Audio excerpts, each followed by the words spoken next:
Hello everyone, this is Madhu Pandey from MKC online platform and we are here on MKC YouTube channel। जैसा कि हम सभी जानते हैं कि अपनी लास्ट 2 वीडियोस जो आ चुकी हैं वो मॉडल टेस्ट पेपर की सीरीज शुरू होने के बाद आई हैं and this is the 3rd series of model test. Okay, so बच्चों, जैसा कि मैंने आपको पिछली वीडियो में बताया था कि हमारे पास एक शेड्यूल है जिसके अकॉर्डिंग हम यहाँ पर वीडियोस को प्रेजेंट करने वाले हैं। लास्ट क्लास में जो कि 7 जून को हुई थी जो आपकी वीडियो अपलोड, उस वीडियो के अंदर बच्चों हमने सीक्वेंस एंड सीरीजेस, बाइनोमियल, ठीक है, ये चैप्टर्स को कवर किया था। एंड आज हम जो चैप्टर्स कवर करने जा रहे हैं उसका नाम है binary system, complex number and quadratic equation को पढ़ने जा रहे हैं। हमने अपनी 7 जून वाली वीडियो के अंदर binomial theorem, sequence and series and permutation combination को कंप्लीट कर लिया है। तो जिस बच्चे ने वो वीडियो नहीं देखी है 7 जून वाली वीडियो देख सकते हैं। ऑल्सो 31 मई को भी एक वीडियो पब्लिश हुई है मैथ्स की ही, वो भी आपके लिए बहुत इंपॉर्टेंट है। वहां भी आपके मिक्स कॉन्सेप्ट हैं obviously, but this that video is also very important. So today we are going to discuss binary system, complex number and quadratic equation and schedule will goes on like this. I hope आप सबने schedule को note कर लिया है पिछली video से। जिसने नहीं नोट किया है काइंडली नोट दिस शेड्यूल, ठीक है। हम इसी शेड्यूल के अकॉर्डिंग चलने वाले हैं, ठीक। चलो बच्चों, तो सबसे पहले हमारे लिए ये जानना जरूरी है कि हम आज जो चैप्टर करने जा रहे हैं उसका हमारे एग्जामिनेशन के अंदर क्या इंपॉर्टेंस है, राइट। सो देखो, अगर मैं एनडीए की बात करूं तो एनडीए के अंदर कॉम्प्लेक्स नंबर से हर साल हर एग्जाम के अंदर कम से कम 3 क्वेश्चन तो पूछे ही जाते हैं। I am taking the average number of questions. Obviously इससे ज्यादा क्वेश्चन भी कई बार पूछे गए हैं, 5 भी पूछे गए हैं और 4 भी पूछे गए हैं, but I am taking the average कि 3 क्वेश्चन तो पूछे ही जाते हैं। सिमिलरली अगर क्वाड्रेटिक इक्वेशन की बात करूं तो एवरेज 4 क्वेश्चन यहाँ से पूछे जाते हैं। बाइनरी सिस्टम से 1 क्वेश्चन तो पक्का ही पूछा जाता है। तो यहाँ से अगर मैं टोटल क्वेश्चंस की बात करूँ तो इन तीनों चैप्टर से मिला के हमारे टोटल 8 क्वेश्चन आने की तो प्रोबेबिलिटी बिल्कुल फिक्स है, 100% श्योर है। That means probability is equal to 1 for these 3 chapter से 8 क्वेश्चन आने की, ठीक है। वही बच्चों, अगर मैं बात करूं एयरफोर्स, नेवी एंड आईसीजी, तो सभी बच्चे जानते हैं कि इसके अंदर आपका बाइनरी सिस्टम नहीं आता है। इन एग्जाम्स के अंदर बाइनरी सिस्टम आपके सिलेबस में नहीं है, but obviously complex number and quadratic equation है एंड यहाँ से सिमिलरली एक इक्वेशन तो पक्का ही आता है। तो हम आज की वीडियो से जो भी सीखने वाले हो आप ये मान के चलो कि एनडीए के ये 8 question and air force, navy and ICG के ये 2 क्वेश्चन आपके पक्के हो चुके हैं अगर आप इन क्वेश्चंस की प्रैक्टिस करते हैं तो। अदरवाइज तो एक क्वेश्चन से कुछ नहीं होता। चलो बच्चों, तो हम ज्यादा टाइम नहीं वेस्ट करते हैं और अपनी क्लास को शुरू करते हैं। We will start the chapter with the questions, ठीक है। इंपॉर्टेंट क्वेश्चंस करेंगे, ऑल्सो उसकी ट्रिक्स तो हम सीखेंगे ही, ठीक है। चलो let's start. So the question number 1 is what is the principal argument of the complex 1 minus iota root 3 upon 1 plus iota root 3 number where iota equal to minus 1 का under root। we all know कि this is a complex number form and इसका principal argument निकालना है। एक होता है argument, एक होता है प्रिंसिपल आर्ग्यूमेंट, ठीक है। एंड पेपर में आपसे आर्ग्यूमेंट और प्रिंसिपल आर्ग्यूमेंट में से कुछ भी पूछा जा सकता है। The most confusing is principle argument, इसलिए एग्जामिनर जो है वो प्रिंसिपल आर्ग्यूमेंट को ज्यादा वैल्यू देता है। सी निकालते कैसे हैं? सबसे पहले बच्चों, अगर आपको आर्ग्यूमेंट या प्रिंसिपल आर्ग्यूमेंट कुछ भी निकालना है तो आपके पास सबसे पहले जो है वो क्या होना चाहिए? सबसे पहले आपके पास जनरल फॉर्म होनी चाहिए। जो जनरल फॉर्म क्या होती है? z equal to X plus iota Y, right. इस फॉर्म के अंदर आपकी इक्वेशन दी हुई होनी चाहिए, बट हमारी ये क्या इक्वेशन इस फॉर्म में दी है? बिल्कुल नहीं।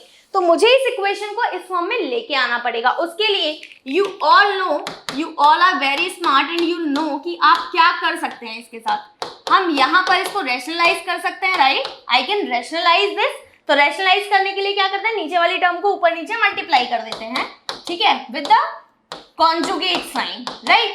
तो यहाँ कॉन्जुगेट करके अगर आप मल्टीप्लाई करोगे तो व्हाट यू विल गेट, ये तो आपका 1 minus iota root 3 multiply 1 minus iota root 3। तो I can write 1 minus iota root 3 का whole square, that means a minus B का whole square. a minus B का whole square is a square plus b square minus 2ab, ठीक है, that's it. नीचे a plus b, a minus b, a plus b, a minus b is what? A square minus b square. So I can write 1 square minus iota square 3. So from here बच्चों you can write 1 minus 3 minus 2 iota root 3 upon में 1 plus 3. तो आप यहाँ से बोल सकते हैं कि ये आपका किसके इक्वल हो गया? मैं अगर इस चीज को ना लिखूं, इस चीज को अगर मैं ना लिखूं, इस स्टेप को मैं गायब कर दूं, तो मैं इसको डायरेक्टली ये लिख दूं क्या? 2 minus 2 iota root 3 अपॉन में 4. और अगर मैं इस स्टेप को भी ना लिखना चाहूं तो क्या मैं डायरेक्टली ये लिख सकती हूँ कि ये आपका -1/2 माइनस आयोटा रूट 3/2 बन गया. That's it. हमें यहां तक पहुंचना है. आपको एग्जाम के अंदर भी जब भी अप्रोच करना है बच्चों क्वेश्चंस को, तो आपको इस स्टेप से सीधा इस स्टेप पे आना है. वो जो मैंने आपको 2 स्टेप सिखाए वो आपको आने चाहिए, पर उसे लिख के आप टाइम वेस्ट करें, दैट इज नॉट नेसेसरी. ठीक है, तो आपको प्रैक्टिस अपने इसी तरीके से करनी है कि आप यहाँ से सीधा यहाँ पहुंचे. एंड फॉर अगर मैं बहुत अच्छे से कहूँ तो आप यहाँ से यहाँ पहुंचे सीधा. That what you need to do. And ये सिर्फ आपका प्रैक्टिस से ही आएगा. सो अब मैं यहाँ आ गई हूँ. तो आर्ग्यूमेंट का क्या मतलब है? आर्ग्यूमेंट निकालने का मतलब है कि ये आपका x है, ये आपका y है, तो हम tan इनवर्स निकालते हैं. ठीक है, थीटा निकालते हैं, जो कि क्या होता है? tan inverse y upon x. ना अगर मैं tan inverse y upon x यहाँ से करूं बच्चों, तो tan inverse y is what? -√3/2. तो आई कैन राइट √3 अपॉन 1. तो that's it. This is y upon x tan inverse √3. And tan inverse √3 की वैल्यू कितनी होती है? वी ऑल नो कि this lies in the 60 degree. 60 degree means π/3. तो I can right 60 degree. तो ये pi plus theta होता है, मतलब मुझे इसके अंदर 120 को ऐड कर देना है, 180 को ऐड कर देना है. 180 plus 60 would be equal to 240 degree. तो answer would be A. So this is how you can easily calculate the argument, and I'm damn sure कि argument का question आपके एग्जाम में जरूर आएगा. So you need to remember this trick. इस trick से आप प्रिंसिपल आर्ग्यूमेंट को बहुत इजीली फाइंड आउट कर सकते हैं. चलो बच्चों, तो अब हम नेक्स्ट क्वेश्चन करते हैं. सी the next question. Question number 2. ये भी आपका कॉम्प्लेक्स नंबर्स है and this is also a very important question. See this. If z equal to under root 3/2 plus iota by 2 raised to power 107 plus root 3/2 minus iota by 2 raised to power 107, then what is the imaginary part of z equal to? बोला है कि ये हमें कुछ दिया हुआ है, इसका कुछ तो आप जब एक्सप्रेशन सॉल्व करेंगे तो आपके पास x प्लस आयोटा y की फॉर्म बनेगी, है ना. जब आप इसको सॉल्व करते हैं, कोई भी कॉम्प्लेक्स नंबर अगर बच्चों आपको दिया हुआ है तो आप उसे सॉल्व करके x प्लस आयोटा y की फॉर्म में लिख सकते हैं ना. तो ये जो y है ये क्या होगा वो यही पूछ रहा है, मतलब इमेजिनरी पार्ट ऑफ z क्या होगा वो ये पूछ रहा है. अब मुझे एक बात बताओ, क्या आप 107 पावर सॉल्व करेंगे? बिल्कुल नहीं. जब भी आपको पावर इतनी बड़ी दिख जाए तो सिर्फ आपको एक काम करना है. वो क्या करना है?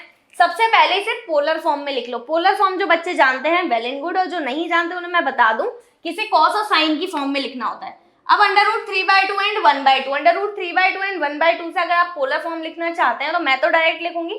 ठीक है, किस तरह से जाता है मैं अभी उसके अंदर नहीं जा रही हूँ. आई am directly writing the polar form of this. ठीक है, तो √3/2 प्लस आयोटा √2 को मैं कैसे लिखूंगी? कॉस √3/2 इज 30 डिग्री, तो आई कैन राइट की π/6. This is π/6. Okay, π/6. This is π/6 plus iota sine π/6. ठीक है, रेज टू पावर 107 प्लस इसको भी आप लिख सकते हो cos π/6 minus iota sine π/6 raise to power 107. Now हमारे पास एक डी मूवियर थ्योरम है जो ये कहती है कि अगर आपकी रेज टू पावर कुछ भी है तो उसको आप एंगल के साथ लिख लो और पावर को हटा दो. ठीक है, एंगल के साथ दे दो इसको और पावर को भूल जाओ उसके बाद. ठीक, 107/6 plus iota sign 107/6 plus cos 107/6 minus, यहां से आप लिखो तो आयोटा साइन, या मैं इसको यहां लिखूं तो it would be much better for you. See, अगर मैं इसी चीज को आगे लिखूं तो आप यहां पर क्या लिखोगे? इसको प्लस में cos 107/6 minus iota sign 107/6. Right बच्चों, अब अगर आप देखें तो ये आयोटा वाली टर्म्स कैंसिल हो गई, ये प्लस एंड माइनस कैंसिल हो गया. अब क्या मेरे पास कोई आयोटा की टर्म बची? कोई आयोटा की टर्म बची ही नहीं. अगर कोई आयोटा की टर्म बचती ही नहीं है तो आयोटा का जो कोफिशिएंट है, जो वैल्यू है, इमेजिनरी पार्ट की वो क्या हो जाने वाली है, 0। तो that's it, option number A is the correct answer. Getting it और नॉट?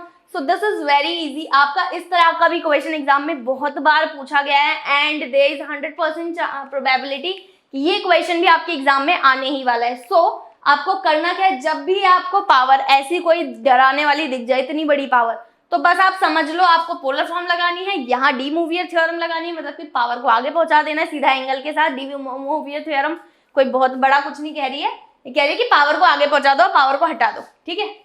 उसके बाद आप देख लो आंसर आ गया, ठीक है। That's it. Now see the next question बच्चों। So the next question is, if z+4 का modulus is less than 3, the maximum value of modulus z+1 is. This is also a very good question and very important from exam point of view. तो बच्चों क्या है, देखो z+4 का जो modulus है वो लेस देन 3 है। जब भी आपको इस तरह से मैक्सिमम या मिनिमम वैल्यू निकालने को दिया जाए इस क्वेश्चन के अंदर, तो आपको करना क्या है, सीधा सिंपल ट्रिक। अगर मेरे पास बोला हुआ है कि z+z1 is less then something, कोई रियल नंबर से छोटा दिया हुआ है, ठीक है, और बोला है कि z+z2 फाइंड आउट करो, ठीक। तो हमें करना क्या है, जो इसका मैक्सिमम होगा बच्चों, मैक्सिमम वैल्यू, जो इसकी मैक्सिमम वैल्यू आप निकालोगे वो आप कैसे निकालोगे, जो आपका r दिया हुआ है, r में से आप क्या करो, आपके पास z1 एंड z2 कुछ वैल्यूज दी हुई हैं, r में आप प्लस कर दो जो भी आपका नंबर है माइनस में गिवन, ठीक है। यहां आपको जो भी दिया है उसे उसमें से ये माइनस कर दो, ये आपका मैक्सिमम होता है। सिमिलरली अगर आपको मिनिमम फाइंड आउट करना है, मिनिमम तो r में से माइनस कर दो z1 minus z2, z1 minus z2 को अगर r में से आप माइनस कर देते हैं तो आपको आंसर आ जाएगा c। नाउ अगर मैं कंपेयर करूं तो मेरी r की वैल्यू क्या है 3, z1 की वैल्यू क्या है 4, z2 की वैल्यू क्या है 1, तो c, I am getting my answer very easily, that is 6। तो option number C would be correct, that's it. अगर आपसे मिनिमम पूछता तो आप क्या बोलते, आप कहते 3 minus 4 minus 1 that is 3 minus 3, तो आंसर इज 0। तो 0 would be the minimum value, न्यूनतम मान। अगर अधिकतम मान पूछ रहा है तो 6 हो जाएगा, समझ आ गया। तो आप सिंपल ये ट्रिक याद रखो कि जो भी आपको रियल नंबर दिया वो यहाँ लिखो, इसमें से इसको माइनस करके आता है जो भी वो लिखो और दोनों को ऐड कर दो, तो आपका फाइनल आंसर आ जाएगा, that's it. Now see the next question, that is very important question. See this. Let z equal to x plus iota y, where x, y are real variables and iota equal to under root minus 1. If 2z minus 1 का modulus equal to z minus 2 का modulus, then the point z describe. Locus बताने के लिए भी आपका question आता है, ठीक है। लोकस बताते हैं तो मतलब लोकस बताने का क्या मतलब है कि आपका जो भी इमेजिनरी नंबर दिया हुआ है ये कहाँ लाई कर रहा है, ये किसी इलिप्स का पॉइंट है, किसी हाइपरबोला का पॉइंट है, किसी सर्कल का पॉइंट है, किसी पैराबोला का पॉइंट है, लाइन पे है या लाइन को मिलाता है या रे पे है, ठीक है। इस तरह के ऑप्शंस आपको दिए होते हैं। तो कैसे करते हैं, सबसे पहले ध्यान से देखो, अगर आपके पास z minus z1 upon z minus z2 इसका मॉड्यूलस की वैल्यू आपकी k है, ठीक है, this is equal to k। अगर ये इक्वल टू k है तो इसका मतलब या तो ये हो सकता है कि ये आपकी वैल्यू k के इक्वल हो, ठीक है, या ये हो सकता है कि ये वैल्यू k के इक्वल ना हो, किसी कांस्टेंट के इक्वल ना हो, किसी कांस्टेंट के इक्वल ना हो, किसी वैल्यू k के इक्वल ना आए, ठीक है ना। तो अगर ये आपका k के इक्वल आ जाता है, ठीक है, k this is equal to k, अगर ये आपका k है ना बच्चों, इसे ध्यान से समझो, ये वैल्यू अगर आपकी k आपका दो वैल्यूज आ सकते हैं, या तो कि आपका 1 हो सकता है या आपका 1 नहीं हो सकता। If k equal to 1, if k equal to 1 आ जाता है आपका, इसको डिवाइड करके k इक्वल टू 1 आ जाता है, और या फिर k इक्वल टू -1 आ जाता है। k इक्वल टू -1 आ जाता है तो आप कहेंगे कि सर्कल है, ठीक है, जो पॉइंट है वो किसको डिस्क्राइब कर रहा है, सर्कल को। अगर इक्वल टू 1 हो जाता है तो बोलते हैं परपेंडिकुलर बाइसेक्टर ऑफ लाइन, ठीक है, किसी भी लाइन, कोई भी लाइन हो सकती है, A B P Q S T, कोई भी लाइन हो सकती है, उस लाइन का परपेंडिकुलर बाइसेक्टर बोला जाएगा। फिर सिमिलरली आपका हाइपरबोला, पैराबोला, इलिप्स के लिए भी कंडीशंस है, बट यहाँ पर अगर आप ध्यान से देखो तो जो पैराबोला हाइपरबोला के लिए वो प्लस के अंदर, तो वो यहाँ लगेगी ही नहीं, जो लगनी है वो मैं बताती हूँ आपको कि आप इसको कंपेयर करो इस चीज को। अगर आप यहाँ z1 this term upon this term करो बच्चों, तो हमारा क्या आने वाला है 2z माइनस 1 अपॉन में z माइनस 2। मुझे बताओ क्या ये कभी भी 1 के इक्वल हो सकता है? It can never be equal to 1, क्योंकि यहाँ आपका 2z माइनस 1 है। आप इसको z माइनस हाफ भी लिख सकते हैं, z माइनस हाफ आ जाएगा, ये z माइनस 2 हो जाएगा। तो क्या इन दोनों को डिवाइड करके 1 आएगा? नो। तो it would not be equal to 1। अगर ये 1 के इक्वल है ही नहीं तो इसका मतलब ये इक्वेशन किसकी हो गई? सर्कल की। That's it, option number A is correct. तो this is how you can see कि सर्कल होगा, हाइपरबोला होगा, इलिप्स होगा या पैराबोला होगा। अब आप कहोगे मैम आपने सर्कल की इक्वेशन बता दी, हमें कैसे पता चलेगा अगर हाइपरबोला इलिप्स ये होगा? तो देखो कैसे पता चलेगा। इसके लिए बच्चों there is a deep concept, ठीक है, deep concept. So I am going to give you a overview of this, but obviously if you want to understand the concept then you have to be a organised platform. See this, first of all कि अगर मुझे hyperbola वगैरह के बारे में बताना हो तो मैं कैसे बताऊंगी आपको, ठीक है। z minus z1 plus z minus z2 equal to k, ठीक है, ये आपको दिया हुआ है z minus z1 plus z minus z2 equal to k। अब बच्चों अगर ऐसा हो जाए कि k जो है वो नॉट इक्वल टू हो जाए z1 माइनस z2 के, z1 माइनस z2 का मैंने मॉड्यूलस लिया एंड ये नॉट इक्वल टू k हो गया, तो आप बोलोगे कि ये इक्वेशन मेरी किसकी हो गई? This is the equation of ellipse. लेकिन अगर ये इक्वल हो जाए, अगर ये z1 माइनस z2 के इक्वल हो जाए तो आप क्या कहेंगे कि दिस इज द, ये क्या हो जाएगी? ये लाइन हो जाएगी, लाइन ज्वाइनिंग टू पॉइंट्स, ठीक है, दो पॉइंट्स को कोई भी लाइन हो सकती है जो कि ज्वाइन कर रही है। अगर आपका इस तरह की कोई इक्वेशन आ जाए तो आप क्या कहेंगे? आप देखेंगे कि k क्या मेरा z1 माइनस z2 के इक्वल है।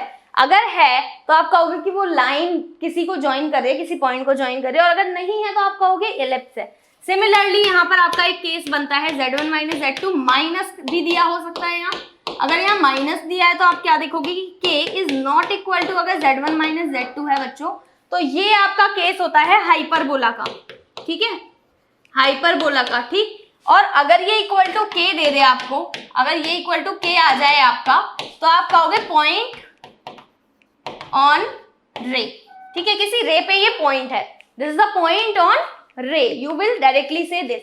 तो this is how you can write this methods. ये कुछ सिंपल ट्रिक्स हैं जिससे आप इजीली बता सकते हो। लोकस निकालने का वैसे बहुत बड़ा मेथड होता है आपको लोकस निकालने के लिए, you have to completely solve the complete formula and then come up to, आपको इक्वेशन बनानी पड़ती है। आपकी सर्कल की इक्वेशन आई या हाइपरबोला, जिसकी भी इक्वेशन फाइनली बनती है आप तब बताते हो। This is a long process, but by this method you can easily सी कि आपका इलिप्स बन रहा है, हाइपरबोला बन रहा है, सर्कल बन रहा है, लाइन बन रही है, क्या बन रहा है, यू कैन इजीली से दिस, ठीक है बच्चों। तो बच्चों जैसा कि मैंने आपको पिछले भी बताया है कि अगर आपको इसी तरह के कॉन्सेप्ट चाहिए, इसी तरह की स्टडी चाहिए, जैसे कि मैंने पिछली वीडियोस जो अपलोड की थी उसमें बच्चों के बहुत सारे कमेंट आए थे कि मैम और क्वेश्चन करा दो, या इस चैप्टर से करा दो, उस चैप्टर से करा दो। Obviously I am going to cover all the chapter, but yes मैं यहाँ पर हर चीज को कवर नहीं कर सकती। YouTube is not the platform जहाँ मैं हर चीज को कवर कर सकूँ, बिकॉज मुझे सिमिलर रिस्पॉन्स भी चाहिए आपसे, ठीक है।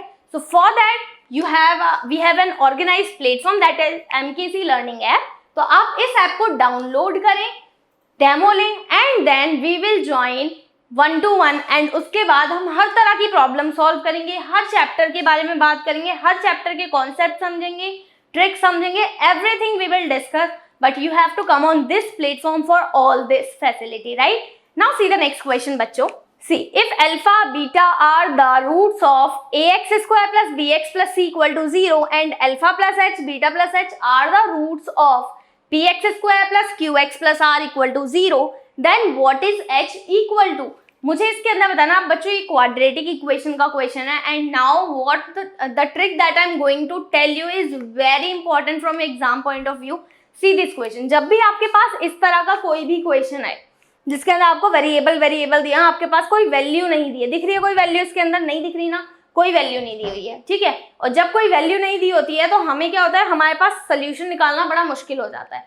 लेकिन अब आज के बाद, इस ट्रिक के बाद आपको लगेगा कि भगवान वैल्यू दी ही ना हो तो कितना अच्छा होगा, आप कितने ईजिली आंसर निकाल सकते हैं। सी, ये वैल्यूज मुझे नहीं दी है तो मैं क्या करती हूँ, मैंने मान लिया आप हमेशा ये चीज कॉन्स्टेंट रख लो कि अल्फा आपका 1 हो गया, बीटा आपका 2 हो गया। तो अगर अल्फा आपका 1 और बीटा आपका 2 हो गया तो हमें पता है इक्वेशन क्या होती है, इक्वेशन क्या बनेगी, ये बनती है ना। तो ये इक्वेशन भी आप चाहो तो याद रखो कि x square minus 3x plus 2 equal to 0, ये मेरी इक्वेशन हो गई बच्चों, दैट्स इट, नाउ अब आप ध्यान से देखो, बोला है कि ये जो है अल्फा बीटा जिस इक्वेशन के रूट्स हैं वो equation ax square plus bx plus c है, तो हमने तो अल्फा बीटा 1 2 मान लिया, तो हमारी इक्वेशन बन गई ये।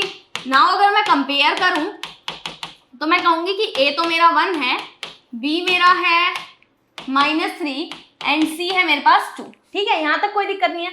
बोल रहा है कि ऐसी इक्वेशन है एक जिसका alpha plus h and beta plus h root है और उसकी इक्वेशन बनती है ये, तो बताओ h का मान क्या होगा। मैंने माना लेट h इक्वल टू 1, अगर h 1 है तो अल्फा प्लस h कितना हो जाएगा बच्चों 2 एंड बीटा प्लस h कितना हो जाएगा 3, और इक्वेशन क्या बन जाएगी x square minus 5x plus 6 equal to 0। Now अगर आप यहाँ से p की वैल्यू देखो तो 1 हो गई, q की वैल्यू -5 एंड r की value is 6। That's it, we have done the solution. Now see the options. अब मेरे पास उसने बोला है h का मान बताओ, h का मान आपने कितना माना है 1, इसका मतलब अगर मैं इनमें से जिसके अंदर भी वैल्यू रखूं जो 1 देगा मेरा आंसर, जिसका भी आंसर 1 आएगा that would be the correct option. Now see I am putting the value in this. b कितना है बच्चों आपके पास -3 एंड a कितना है 1 माइनस q आपके पास कितना है 5 अपॉन p कितना है 1, तो c 5 - 3 इज 2, तो 1/2 इंटू 2, तो आंसर कितना आ गया 1। तो option number A would be correct. Trust me, जब आप इस क्वेश्चन को करोगे तो you would not take more than 10 second to solve this question, क्योंकि इसमें कुछ ऐसा है ही नहीं। अल्फा बीटा की वैल्यू आपको पता ही है, आपने आगे बढ़ाया ये रख लिया, सीधा इसके अंदर वैल्यूज पुट किए and you can easily find out the answer. This is how simply you can find out all the answer जो भी आपके पास इस तरह की फॉर्म दी होगी जिसके अंदर आपको वैल्यू प्रोवाइड नहीं की होगी। वैल्यू प्रोवाइड किया तो वहां थोड़ा सा इशू हो जाता है क्योंकि हमें एग्जैक्ट वैल्यू पे काम करना पड़ता है। सी now see the next question based on this. If the sum of the roots of the equation ax square plus bx plus c equal to 0 is equal to the sum of their square, then अब आप अगर ध्यान से इस question को देखो तो और मेरी बात को सुना हो तो ध्यान से समझना। मैंने बोला कि जिसके अंदर भी आपका वैल्यू नहीं दी है वहां आपकी ट्रिक लगती है, तो का मतलब तो है कि यहाँ भी लगनी चाहिए, तो लगनी चाहिए तो बिल्कुल लगेगी। क्या बोल रहे हैं क्वेश्चन के अंदर कि इसके स्क्वायर सम का, रूट्स का सम जो है वो रूट्स के स्क्वायर के सम के बराबर होना चाहिए। ऐसा कब होगा, इसका मतलब ये है कि alpha plus beta must be equal to alpha square plus beta square, ऐसा कहना चाहता है ये। अगर ये ऐसा कहना चाहता है तो मैं क्या कहूँ, मैं अल्फा और बीटा को अगर मैं 1 मान लूँ तो क्या मेरा आंसर आ जाएगा ऑब्वियसली। इसका मतलब अल्फा इक्वल टू 1 है एंड बीटा इक्वल टू 1 है। That's it, now I am done.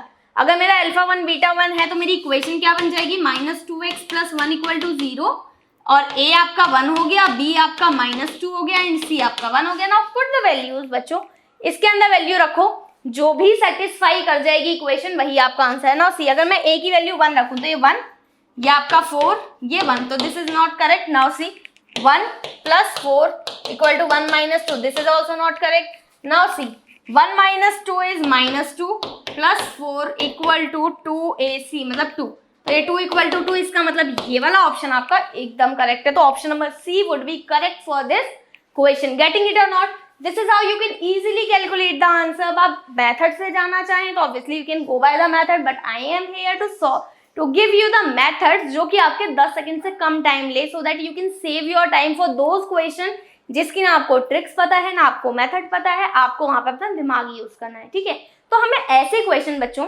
जो हमें आते हैं, हम ट्रिक्स उन क्वेश्चन की सीखे ना जो क्वेश्चन हमें आते हैं लेकिन हम सिर्फ टाइम लेते हैं। ये क्वेश्चन आई एम श्योर आपको आता होगा, अगर एग्जाम में आएगा तो आप कर भी लोगे, but what is the benefit कि अगर आप क्वेश्चन को कर रहे हैं और टाइम ज्यादा ले रहे हैं, ठीक है, उसका कोई बेनिफिट नहीं है। और ऐसे क्वेश्चन को करने के लिए मैं ऐसा नहीं कहूंगी कि मैंने ये 2 क्वेश्चन कराए और इससे आप मास्टर हो जाओगे, बिल्कुल नहीं होगे। आपको उसके लिए बिल्कुल बुक की जरूरत है जहां से आप और भी क्वेश्चन को प्रैक्टिस कर सके, इसके जैसे और भी क्वेश्चन को प्रैक्टिस कर सके।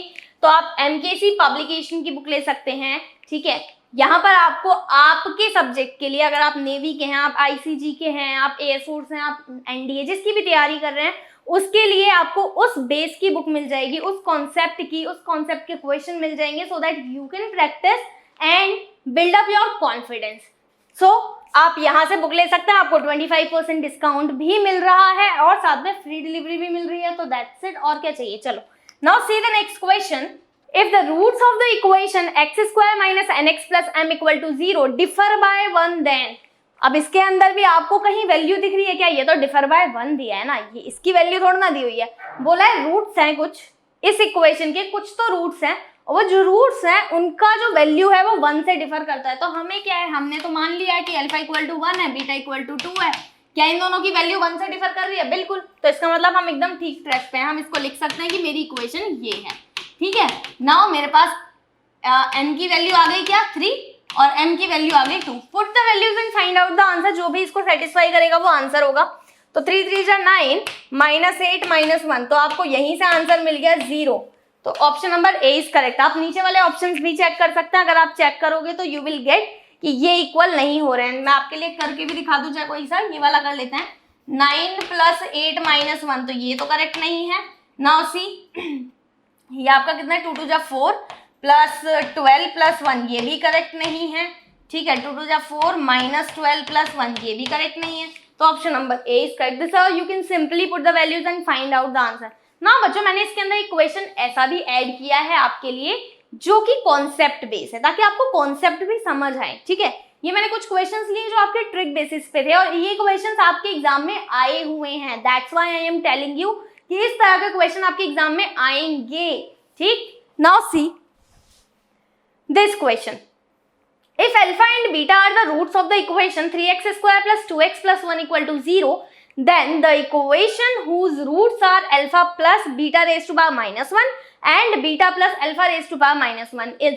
now जो मैंने स्टार्टिंग में स्टेटमेंट बोली थी कि अगर मेरे पास कोई वैल्यू नहीं दी है तो मैं अपनी ट्रिक यूज करूंगी, लेकिन आप देखो यहाँ आपको यहाँ वैल्यू दी हुई है और अगर वैल्यू दे दी क्वेश्चन के अंदर तो you have to go by the method and the method is see. बोला है कि alpha and beta are the roots of this equation. तो अगर इस इक्वेशन के रूट है तो मैं कह सकती हूँ कि alpha plus beta equal to क्या होना चाहिए, -b/a। तो -b/a मतलब -2/3 एंड अल्फा इंटू बीटा क्या होनी चाहिए, c/a, दैट मीन्स 1/3। नाउ मुझे ऐसी इक्वेशन के रूट्स ऐसी इक्वेशन बतानी है जिसके रूट ये हों। तो अगर पहला रूट मेरा क्या है 1/बीटा, alpha plus beta raised to power -1 मतलब अल्फा प्लस 1/बीटा। तो आप लिख सकते हो अल्फा बीटा प्लस 1/बीटा, राइट। नाउ दूसरा क्या है बीटा प्लस 1/अल्फा, तो यहाँ से भी आप अल्फा बीटा प्लस 1/बीटा अल्फा लिख सकते हो। तो ये इसका एक रूट हो गया और ये एक रूट हो गया। अब जो इक्वेशन बनेगी वो इसका सम और इसके मल्टीप्लाई से बनेगी, तो मैं इसका सम कर लेती हूँ। तो इसका सम कितना आ रहा है बच्चों, अगर मैं इसका सम करूं तो यहाँ से आप देखो, मैं यहाँ पहले वैल्यूज रख देती हूँ। अल्फा बीटा की वैल्यू कितनी है 1/3, 1/3 plus 1 would be equal to 4/3। तो I am directly write 4/3/1 minus 1/बीटा, right. I can write this similarly here. अगर आप रखो 1/3 प्लस 1 इज 4/3 एंड 1/अल्फा, तो मैं यहाँ से अगर इन दोनों को ऐड करूँ तो 4/3 1/अल्फा प्लस 1/बीटा बनता है, बनेगा ऑब्वियसली प्लस में यहाँ पर इन दोनों का मल्टीप्लाई, तो 16/9, ठीक है। एंड यहाँ से आपका 1/अल्फा बीटा, ठीक। Now see, now put the values. आप इसमें क्या कर सकते हो, इस पूरे को आप क्या लिख सकते हो, इस पूरे को you can write what, alpha plus beta upon alpha beta. And alpha plus beta बच्चों कितना है -2/3/1/3, -2/3/1/3 इज -2। तो ये कितना हो जाएगा आपका -8/3, राइट। -8/3 x प्लस ये आपका कितना हो जाएगा 16/9 इंटू अल्फा बीटा मतलब ये 3/1, तो ये 16/3।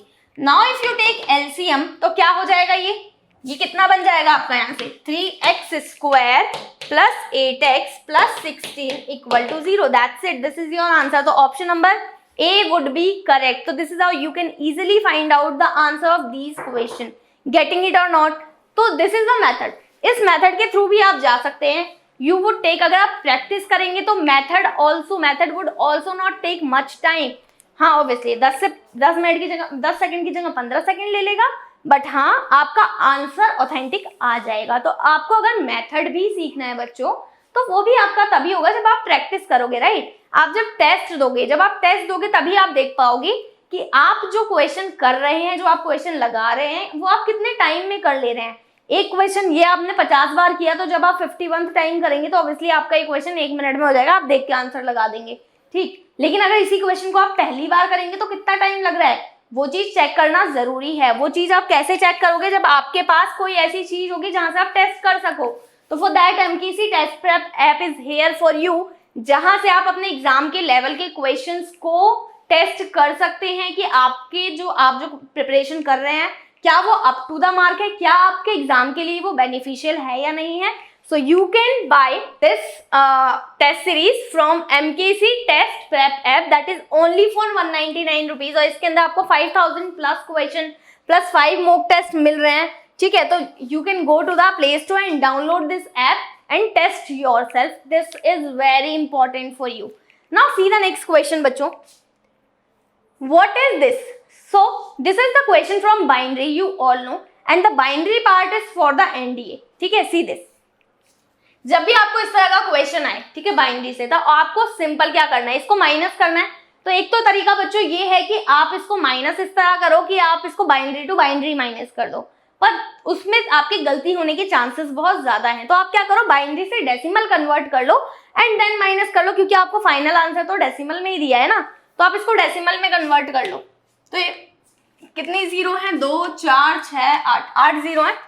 तो मतलब कि 1 2 3 4 5 6 7 8 1. ठीक है ना, ये कितना है, 2 raised to power 0 1 2 3 4 5 6 7 8 9 2 raised to power 9. बाकी जितनी जीरो की टर्म्स है उनको कैंसिल कर दो, उनसे कोई लेना देना नहीं है. जहां जहां 1 है सिर्फ उनसे ही लेना देना है. तो 2 raised to power 9 would be equal to 512 plus this is 2, तो ये 513 हो गया ना. 513 में से मुझे क्या माइनस करना है, ये कैसे कैलकुलेट करते हैं, अगर पॉइंट में दिया हो तो कैसे कैलकुलेट करते हैं मैम, ये ऐसे कैलकुलेट करते हैं. इसको आप मल्टीप्लाई करोगे 1/2 raised to power 1, 1/2 raised to power 2, 1/2 raised to power 3 and 1/2 raised to power 4. Now 0 0 वाले तो अगेन कैंसिल, बचा कितना, 1/4 प्लस 1/16. तो अब अगर आप देखो तो यहाँ से इसको सॉल्व करेंगे तो आपका कितना आ जाएगा, 5/16 and this is equal to 16 16 3 48 201 312. ठीक है, 3125 in decimal, 0.3125 in decimal. Now I have to subtract this. तो जब मुझे इसको सब्ट्रैक्ट करना है तो क्या हो जाएगा, 1 2 3 4 3125 को इसमें से माइनस कर देते हैं.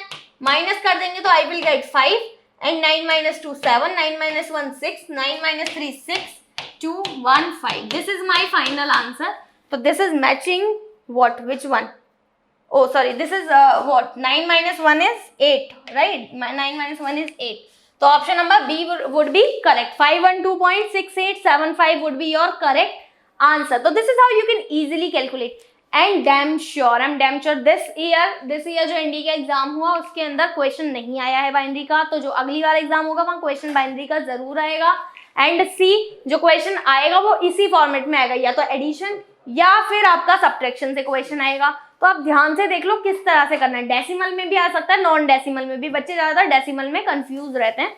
तो अगर डेसिमल को बाइनरी में चेंज करना है तो क्या करते हैं, 1/2 से मल्टीप्लाई करते हैं, 1/2 की पावर से मल्टीप्लाई करते जाओ. ठीक है, अगर आपको नेक्स्ट क्वेश्चन देखो तब समझ आएगा. What is the binary equivalent of the decimal number? अब ये मुझे डेसिमल नंबर दिया है, इसका मुझे बाइनरी इक्विवेलेंट बताना है. तो इसका बाइनरी इक्विवेलेंट कैसे बताऊं, देखो जब भी आपको बाइनरी इक्विवेलेंट बताना हो तो क्या करो, नंबर जो भी दी हुई है उसको 2 से मल्टीप्लाई कर दो. कितना आ रहा है, 2 5 10 1 5 2 6. यहाँ पॉइंट के आगे जो डिजिट आती है उसको नोट करते रहो, 0 आई. नाउ पॉइंट के बाद वाली डिजिट्स को आप मल्टीप्लाई करते रहो अगेन 2 से, जब तक आपको 0 या 1, जब तक आपको 1 नहीं मिल जाता तब तक आप मल्टीप्लाई करते रहो. 2 5 10 1 2 5 12. तो ये इस वाली डिजिट को मार्क कर लो एंड बचा क्या, ये इसको आगे लिख लो, 0.250 मल्टीप्लाई बाय 2. अगेन अब आपका कितना हो जाएगा, ये 0.50. ठीक है, ये आप मार्क कर लो. ठीक है ना, 0.50 को आप फिर से 2 से मल्टीप्लाई करो. Now what you will get is 1.00. That's it. यहाँ रोक दो, आपको 1 आ गया, अब रोक दो. अब हमारा ये जो आंसर है ये ऊपर से नीचे लिखा जाता है, ऊपर से नीचे मतलब 0 1 0 1 एंड यहाँ पॉइंट लगा दो. That's it. This is your final answer. तो option number C would be correct. This is how you can easily calculate, easily solve the question from binary also. तो यहाँ पर बच्चों हमने 3 चैप्टर की बात कर ली, कॉम्प्लेक्स नंबर की, क्वाड्रेटिक इक्वेशन की एंड ऑल्सो बाइनरी नंबर की. ये तीनों ही चैप्टर आपके एग्जाम पॉइंट ऑफ व्यू से बहुत इंपॉर्टेंट है. एंड यहाँ मैंने जो क्वेश्चन लिए हैं वो सिर्फ वही क्वेश्चन लिए हैं, वही ट्रिक्स लिए हैं जो आपके एग्जाम में पूछे जाने की 100% पॉसिबिलिटी है. So you need to make the notes of these questions and you have to practise the question based on this, ठीक है। तो बच्चों आज 14 जून है, ठीक है, तो हमने आज 14 जून को ये चैप्टर्स किए हैं। अब हम अगले चैप्टर्स जो हैं वो नेक्स्ट क्लास में करेंगे। पर बच्चों मैं आपको एक बात बताना चाहूंगी कि हम जब भी बात करते हैं डिफेंस की, तो हम डिफेंस के साथ साथ अपने हेल्थ की भी बात करते हैं। Defence is the only field जो आपके हेल्थ के लिए कंसर्न्ड होता है, ठीक है। आपकी हेल्थ से उसे प्रॉब्लम है तो देखो आपके लिए यहाँ पर इंडिया का इकलौता प्लेटफॉर्म जहां पर आपको हेल्थ केयर की फैसिलिटी मिल रही है, major Kalsi health care centre, जो आपको कंसल्टेशन प्रोवाइड कर रहा है ओनली इन 500 रुपीज, और वो भी रिफंडेबल है। तो you can book the appointment online with doctor Prachi Singh, ठीक है। She is a defence medical expert and you can talk to her on the call also, on WhatsApp also, आप इनसे direct consultation ले सकते हैं। So you have to take a consultation before going to the SSB और before going to the medical और before going to the exam, ठीक है। So you can register over here and take the consultation. So the next class would be on what?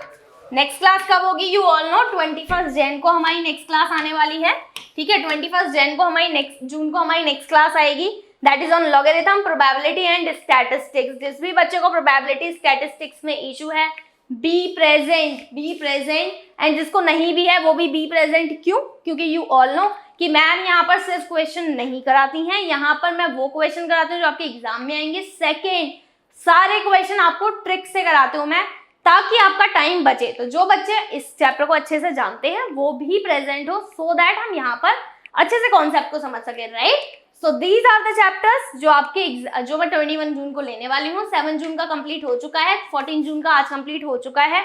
तो जिन बच्चों ने 7 जून और 31 मई की video नहीं देखी वो जाके देख लेना and make a note in your copy of this schedule, right. तो इस स्केड्यूल का एक स्क्रीनशॉट ले लो या एक नोट बना लो, दैट्स इट। सो बच्चों, this is done for the day. Thank you. Jai Hind.